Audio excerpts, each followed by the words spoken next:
എപ്പിസോഡിന്റെ തുടക്കത്തിൽ നമ്മൾ കാണുന്നത് അങ്ങനെ ഗവൺമെന്റ് പ്രോജക്റ്റിന് വേണ്ടി കൊട്ടേഷൻ കൊടുത്തതില് ഇപ്പൊ തേർഡ് കമ്പനിയുടെ കൊട്ടേഷൻ ആണ് ഹ്യുഞ്ചുന്റെ കൊട്ടേഷനേക്കാൾ കുറഞ്ഞ പ്രൈസ് അവർക്ക് ഓഫർ ചെയ്ത് അങ്ങനെ വിജയിച്ചിരിക്കുന്നത്. ആ ഒരു സന്തോഷത്തില് തേയും ഗ്യാങ്ങും നിൽക്കുമ്പോൾ ചമ്മി പോയി എന്ന ഒരു രീതിക്ക് ഹ്യുഞ്ചൻ നിൽക്കാണ്. ഹ്യുഞ്ചിനെ സംബന്ധിച്ച് ഇത് കിട്ടിയില്ല, തേയുടെ മുന്നിൽ ചമ്മി എന്നത് മാത്രമല്ല, ഓൾറെഡി മറ്റൊരു പ്രോഡക്റ്റിന് വേണ്ടിയുള്ള കൊട്ടേഷനും കാര്യങ്ങളും തയ്യാറാക്കി ആ പ്രോഡക്റ്റ് വിൽക്കാനായിട്ടുള്ള കാര്യങ്ങൾ സെറ്റ് ചെയ്തിട്ടാണ് ഇവർ ഇതാണ് വിൽക്കുന്നത് എന്ന് അറിഞ്ഞ ഹ്യുഞ്ചൻ അവന്റെ പ്രോഡക്റ്റ് മാറ്റി ഗ്ലൗസിലേക്ക് വന്നത്. തുടർന്ന് അതിലും ഇവനിപ്പോ വലിയ നഷ്ടം സംഭവിച്ചിരിക്കുകയാണ്. എന്തായാലും ഈ ഒരു സമയത്താണ് നമ്മൾ കാണുന്നത് ആക്ച്വലി ഇവർ സമീപിച്ച ആ ഒരു ഗ്ലൗസ് പ്രൊഡക്ഷൻ കമ്പനി പ്രൊഡക്ഷൻ നിർത്തി എന്ന് അറിഞ്ഞപ്പോൾ തന്നെ തേയോട് പറഞ്ഞു കൊടുത്ത് ഓൾറെഡി അവർ പ്രൊഡക്ഷൻ നിർത്തിയെങ്കിലും അവരുടെ കയ്യിലെ പ്രോഡക്റ്റ് സ്റ്റോക്കിൽ ഉണ്ടാവും. ലാസ്റ്റ് ആയിട്ട് അവർ പ്രൊഡ്യൂസ് ചെയ്തത് അതിന് ഒരു 40% വില കുറച്ചൊന്ന് സംസാരിച്ച് നോക്കാനായി തേയെ കൊണ്ട് ഇവർ ഫോറിനിലേക്ക് പറഞ്ഞു വിട്ട ആ ഒരു സ്റ്റാഫിനോട് സംസാരിപ്പിച്ചതൊക്കെ തന്നെ ആക്ച്വലി സിയോൺ ആണ്. അപ്പൊ അങ്ങനെ ബുദ്ധിപരമായി അവൾക്ക് ഒരു കാര്യം തോന്നി, അതിനെപ്പറ്റി സംസാരിപ്പിച്ചതുകൊണ്ടാണ് ഇവർക്ക് ഈ ഒരു കൊട്ടേഷൻ കറക്റ്റ് സമയത്ത് സംസാരിച്ച് നൽകാനായി സാധിച്ചത്. അതുകൊണ്ട് തന്നെ തേ, എന്നാലും നിനക്കത് എങ്ങനെ മനസ്സിലായി? അവര് പ്രൊഡക്ഷൻ നിർത്തിയെന്ന് കേട്ടപ്പോഴും നീ പ്രതീക്ഷ നഷ്ടപ്പെടുത്താതെ എങ്ങനെയാണ് അവരോട് അവർ ഓൾറെഡി പ്രോഡക്റ്റ് സ്റ്റോക്കിൽ വെച്ചിട്ടുണ്ടാവുമല്ലോ എന്ന കാര്യത്തെ പറ്റി സംസാരിക്കാൻ നീ പറഞ്ഞതെന്നൊക്കെ ചോദിക്കുമ്പോൾ അത് സിമ്പിൾ അല്ലേ, ഇതൊക്കെ കാൽക്കുലേറ്റ് ചെയ്യാനായി പറ്റുന്ന ഒരാള് നല്ലൊരു ട്രേഡർ, എനിക്ക് ബുദ്ധി ഉണ്ടെന്നെല്ലാം അവള് പറയുമ്പോൾ വെറുതെ അല്ല നീ എന്റെ കമ്പനിയുടെ സീനിയർ ട്രേഡിംഗ് സ്റ്റാഫായി മാറിയതെന്ന് അവനും ചിരിക്കുന്നുണ്ട്. എന്തായാലും ഇവരിപ്പോ ഭയങ്കര ഹാപ്പിയാണ്. കാരണം ഇവരിപ്പോ വളരെ സ്ക്രാച്ചിൽ നിന്ന് തുടങ്ങുന്ന ഒരു ചെറിയ കമ്പനിയാണല്ലോ. ഇവരെ സംബന്ധിച്ച് ഇതുപോലെ ഒരു ഗവൺമെന്റ് പ്രോജക്റ്റിന്റെ ഭാഗമാവാൻ സാധിക്കുന്നത് ഭയങ്കര വലിയൊരു അച്ചീവ്മെന്റ് ആണ്. ഇവിടെ ഇങ്ങനെ കാര്യങ്ങൾ നടക്കുമ്പോഴേക്കും നാമിന്റെ അമ്മ കയ്യിലെ കാശെല്ലാം പോയ ശേഷം ഒരു സ്ഥലത്ത് ഹൗസ് കീപ്പിങ്ങിന് ജോലിക്ക് പോകുന്നുണ്ട്. ആക്ച്വലി അവിടെ തന്നെയാണ് മിൻഹയും ജോലിക്ക് വരുന്നത്. അപ്പോഴേക്കും തന്റെ മകനായി നാം മിൻഹയെ ഡേറ്റ് ചെയ്യുന്നു എന്ന കാര്യം മനസ്സിലാക്കിയ അമ്മ മിൻഹയോട് നേരിട്ട് സംസാരിക്കുന്നുണ്ട്. അപ്പൊ മാത്രമാണ് അവൾക്ക് ഇത് നാമിന്റെ അമ്മയാണെന്ന് അറിയുന്നത്. എന്തായാലും അവരാകട്ടെ അവളോട് പറയുന്നത് നീ എന്റെ മോനെ ഡേറ്റ് ചെയ്യരുത്, അതെനിക്ക് ഇഷ്ടമല്ല. നിങ്ങൾ തമ്മിലുള്ള റിലേഷന്റെ കാര്യം മനസ്സിലാക്കിയ ശേഷം ഞാൻ നിന്നെ പറ്റി ഒന്ന് അന്വേഷിച്ചു, നിന്റേത് വളരെ പാവപ്പെട്ട ഒരു ഫാമിലിയാ. ആ ഒരു ബാധ്യതയൊക്കെ തന്നെ എന്റെ മോന്റെ തലയിലാവാൻ ഞാൻ താല്പര്യപ്പെടുന്നില്ല. ഓൾറെഡി ഞങ്ങൾ ലൈഫിൽ കുറെ സ്ട്രഗിൾ ചെയ്തതാ, ഇപ്പോഴും സ്ട്രഗിൾ ചെയ്യുന്നുണ്ട്. ഏതാണ്ട് നിന്റെ ഈ പ്രായത്തിലാ എനിക്ക് അവന്റെ അച്ഛനെ നഷ്ടമായത്. അതിനുശേഷം ഒരുപാട് കഷ്ടപ്പെട്ടാ ഞങ്ങൾ ജീവിച്ചത്. അതിന്റെ കൂടെ പോയി നീ നിന്റെ ഭാരം കൂടി അവൻ ചുമക്കുന്നത് എനിക്ക് ഇഷ്ടമല്ല എന്ന് പറഞ്ഞ് അവർ സംസാരിക്കുമ്പോഴേക്കും ഇവൾ പെട്ടെന്ന് ഭയങ്കര സങ്കടത്തിലാവുന്നുണ്ട്, കരയാനായി തുടങ്ങുന്നുണ്ട്. അപ്പോഴേക്കും അങ്ങോട്ടേക്ക് നാം എത്തുകയും അമ്മയും മിൻഹയും സംസാരിക്കുന്നതും മിൻഹ കരയുന്നതും കാണുന്നവൻ അമ്മ എന്ത് അവളോട് പറഞ്ഞു, എന്തിനാ അവളെ കരയിച്ചതെന്നൊക്കെ ചോദിക്കുമ്പോൾ എനിക്ക് നിങ്ങളുടെ റിലേഷൻഷിപ്പ് ഇഷ്ടമല്ല, നീ ഇവളുടെ ബാധ്യതയെല്ലാം തലയിലേറ്റുന്നത് എനിക്ക് ഇഷ്ടമല്ല, അത് ഞാൻ പറഞ്ഞു, അതിനെന്താ കുഴപ്പമൊന്നുമെല്ലാം അമ്മയും ഷൗട്ട് ചെയ്യുന്നു. അമ്മ ഏതോ ഒരു ഫ്രോഡിന്റെ അടുത്ത് കൊണ്ടേ കാശെല്ലാം കളഞ്ഞിട്ട് ഇപ്പൊ നമ്മൾ അതിന്റെ പേരിൽ കഷ്ടപ്പെടുന്നതിന് ഇവളെ കുറ്റം പറഞ്ഞിട്ട് എന്ത് കാര്യമുള്ളത്, അമ്മ എന്ത് പറഞ്ഞാലും ഇവളെ ഞാൻ കളയില്ല എന്ന് പറഞ്ഞു അവൻ അവളെ അവിടെ നിന്ന് കൂട്ടിക്കൊണ്ട് പോകുമ്പോഴേക്കും അവൾ ആകെ അപ്സെറ്റ് ആയിരുന്നു. നിന്നെ ഡേറ്റ് ചെയ്യണോ വേണ്ടയോ എന്ന് എനിക്ക് ഇപ്പോഴും ഒരു തീരുമാനം എടുക്കാൻ കഴിയുന്നില്ല എന്ന് അവൻ സങ്കടപ്പെടുമ്പോ അമ്മ വല്ലതും പറഞ്ഞു ഓർത്ത് നീ അത് മനസ്സിലെടുക്കില്ലെന്ന് അവൻ പറയുന്നുണ്ടെങ്കിലും അല്ല എനിക്കത് അങ്ങനെ വിട്ടുകളയാൻ പറ്റുന്നില്ല, എന്റെ ഫാമിലി നിനക്കൊരു ഭാരമാവും നിന്റെ അമ്മ പറഞ്ഞത്, അതെങ്ങനെ സാധിക്കും? അമ്മയും അച്ഛനും കൊച്ചുനാളിലെ ഞങ്ങൾക്ക് നഷ്ടമായതാ. ആദ്യമൊക്കെ ഞങ്ങൾക്ക് മുത്തശ്ശിയായിരുന്നു എല്ലാം, അതിനുശേഷം ചേച്ചിയാണ് ഞങ്ങളുടെ കാര്യങ്ങളെല്ലാം നോക്കിയത്. ഒരിക്കലും എന്റെ ചേച്ചി ആർക്കും ഭാരമാവാനേ ഇരിക്കുന്ന ഒരാളെ അല്ല, എല്ലാ ഭാരവും തലയിൽ എടുത്തു വെച്ച് മറ്റുള്ളവർക്ക് വേണ്ടി ജീവിക്കുന്ന ഒരാളാണ് എന്റെ ചേച്ചി. ആ ചേച്ചിയൊക്കെ ഇങ്ങനെ പറയുന്നത് കേൾക്കുമ്പോൾ എനിക്ക് ഉൾക്കൊള്ളാൻ സങ്കടം ഉണ്ടെന്ന് തന്നെ അവൾ പറയുന്നു. എന്തായാലും നിന്റെ അമ്മ ആയതുകൊണ്ട് മാത്രം ഞാൻ തിരിച്ചൊന്നും പറയാതെ അത്രയും കേട്ടോണ്ട് നിന്നത്. എന്തായാലും ഞാൻ പോവാ, എന്നെ ഇപ്പൊ ശല്യപ്പെടുത്തരുതെന്ന് പറഞ്ഞ് അവൾ അവിടെ നിന്ന് കരഞ്ഞുകൊണ്ട് പോകുന്നു. എന്തായാലും ഹ്യുഞ്ചൻ വരുത്തി വെച്ച നഷ്ടത്തെ പറ്റി അറിയുന്ന അവന്റെ അച്ഛൻ അവനോട് ഭയങ്കരമായി ഷൗട്ട് ചെയ്യും, നീ ഈ നാട്ടിൽ നിന്ന് എന്നെ മുടിപ്പിച്ചെടുക്കും, അതുകൊണ്ട് എത്രയും പെട്ടെന്ന് നീ ഇവിടെ നിന്ന് പോ, അതാ നല്ലതെന്നും പറഞ്ഞ് അവനോട് ദേഷ്യപ്പെടുമ്പോ ഇല്ല, തേയുടെ കാര്യത്തില് ഒരു തീരുമാനം ഉണ്ടാക്കാതെ ഞാൻ ഇവിടെ നിന്ന് പോവില്ല എന്ന് തന്നെ ഹ്യുഞ്ചുൻ പറയുന്നു. അതിനുശേഷം ഹ്യുഞ്ചുൻ തേയുടെ ആ ഒരു സ്റ്റാഫിനെ കാണാനായിട്ടാണ് പോകുന്നത്. തന്റെ അച്ഛൻ ഈ ലേഡിയുമായി എന്തോ ഒരു ഇടപാടുണ്ടെന്ന് തോന്നി അതിനെപ്പറ്റി ചോദിക്കാനായിട്ടാണ് ഹ്യുഞ്ചുൻ പോയിരിക്കുന്നത്. അങ്ങനെ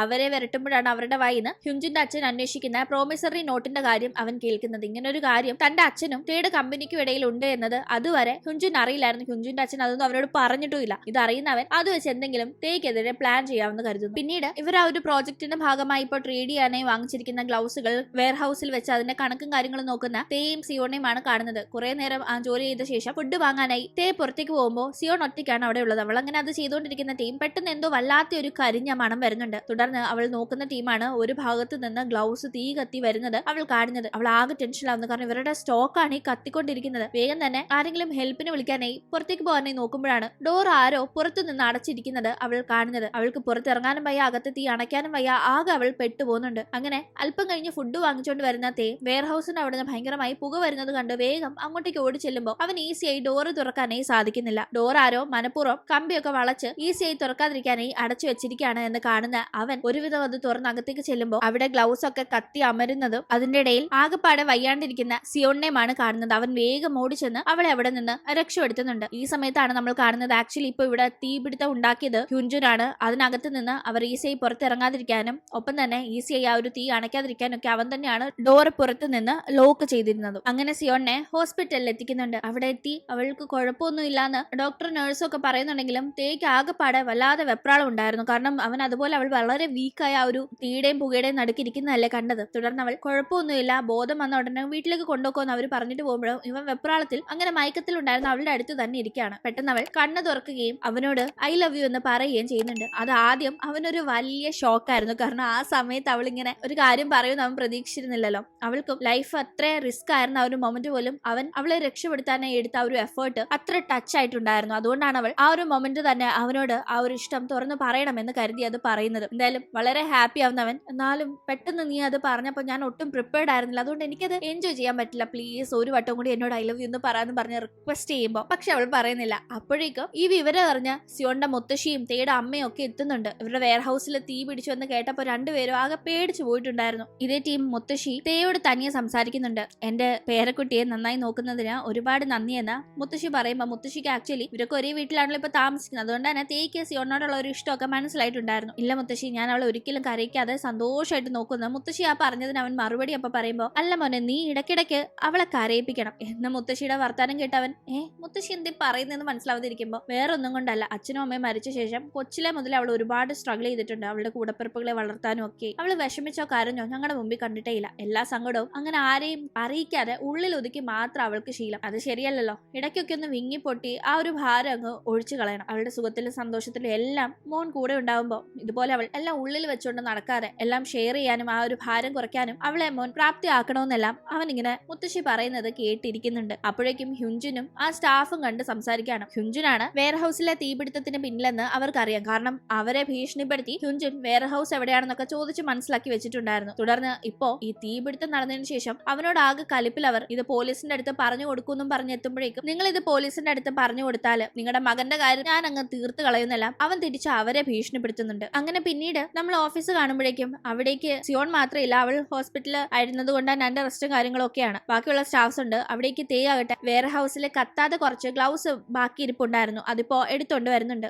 ഇതും കൊണ്ട് യാതൊരു യൂസും ഇല്ലാന്ന് ഗോ പറയുമ്പോ ഇത് കത്തിയിട്ടില്ല പിന്നെന്താ നമുക്ക് യൂസ് ചെയ്തൂടെന്ന് തേ ചോദിക്കുമ്പോ അതിലൊക്കെ ആ ഒരു തീ പിടിച്ചതിന്റെ സ്മെല്ല് കാണും, ഇതൊന്നും ഇനി യൂസ് ആവില്ല എന്ന് അയാൾ പറയുമ്പോൾ അവൻ ആകെ സങ്കടാവുന്നുണ്ട്. എന്തായാലും ഇവരിപ്പോ പറഞ്ഞ അത്രയും ഗ്ലൗസ് സബ്മിറ്റ് ചെയ്യാനേ ഇല്ലാത്തത് കൊണ്ട് തന്നെ ആ ഒരു പ്രോജക്ട് ഇൻചാർജിനെ കണ്ട് സംസാരിക്കാനായി പോകുമ്പോൾ ഞങ്ങൾക്ക് ഡേറ്റ് കുറച്ച് നീട്ടി തരണം, ഇങ്ങനെ കയ്യിലുണ്ടായിരുന്ന ഗ്ലൗസ് ഒക്കെ തീ കത്തിപ്പോയെന്ന് പറയുമ്പോൾ അവർ ആദ്യം ടെൻഷൻ ആവുന്നുണ്ട്. ഇതുകൊണ്ടാ ചെറിയ കമ്പനിയൊന്നും ഇങ്ങനത്തെ പ്രോജക്റ്റിന്റെ ഒന്നും ഭാഗമാക്കരുതെന്ന് പറയുന്നത്. എന്തായാലും എനിക്ക് നിങ്ങൾക്ക് ഒരാഴ്ച അത്രയും സമയം തരാൻ പറ്റൂ, അതിൽ കൂടുതൽ ഡേറ്റ് നീട്ടി തരാൻ പറ്റില്ല എന്ന് പറയുമ്പോൾ ആ ഇൻചാർജിന്റെ അസിസ്റ്റന്റ് നമുക്ക് ഹ്യുൻജുനെ സമീപിച്ചാലോ, എന്തായാലും ഹ്യുൻജുന്റെ കയ്യിൽ സ്റ്റോക്ക് കാണും എന്നിങ്ങനെ പറയുന്ന ടീം വേണ്ട വേണ്ട ഞാൻ തന്നെ കൊണ്ടുവരും, ഞങ്ങളുടെ കമ്പനി തന്നെ ഈ ഒരു പ്രോജക്റ്റിന്റെ ഭാഗമാവും, എന്തായാലും കൊട്ടേഷനിൽ ജയിച്ചത് ഞങ്ങളല്ലേ, ഞങ്ങൾ തന്നെ ഗ്ലൗസ് സബ്മിറ്റ് ചെയ്യുന്ന തേ എവിടെ പറയുന്നുണ്ട്. അങ്ങനെ പിന്നീട് തേയാകട്ടെ സിയോണിനെ കാണാനായി ഒന്ന് വീട്ടിലേക്ക് വരുന്നുണ്ട്. അവൾക്കൊരു ബൊക്കെയൊക്കെ അവൻ നൽകുന്നുണ്ട്. പക്ഷെ ആ സമയത്ത് മാക്സിമം അവളുടെ മുന്നേ സങ്കടപ്പെടാതെ കാണിക്കാനേ അവൻ ശ്രമിക്കുന്നുണ്ടെങ്കിലും അവന്റെ ഉള്ളിലുള്ള സങ്കടം മനസ്സിലാക്കുന്ന അവൾ അവനെ ആശ്വസിപ്പിക്കുന്നുണ്ട്. പിന്നീട് അവർ രണ്ടുപേരും ഇരുന്ന് സംസാരിക്കുമ്പോൾ ഞാൻ ആ തീ കുറച്ച് മുന്നേ കണ്ടിരുന്നെങ്കിൽ ഇത്രയും നാശം ഉണ്ടാവില്ലായിരുന്നു എന്ന് അവൾ പറയുമ്പോൾ ഞാൻ അപ്പോൾ നിന്നെ അവിടെ ഒറ്റയ്ക്കാക്കി പോകാൻ പാടില്ലായിരുന്നു, അതുകൊണ്ടല്ലേ നിനക്ക് ഇത്രയും ബുദ്ധിമുട്ട് നേരിടേണ്ടി വന്നതെന്ന് അവനും പറയുന്നു.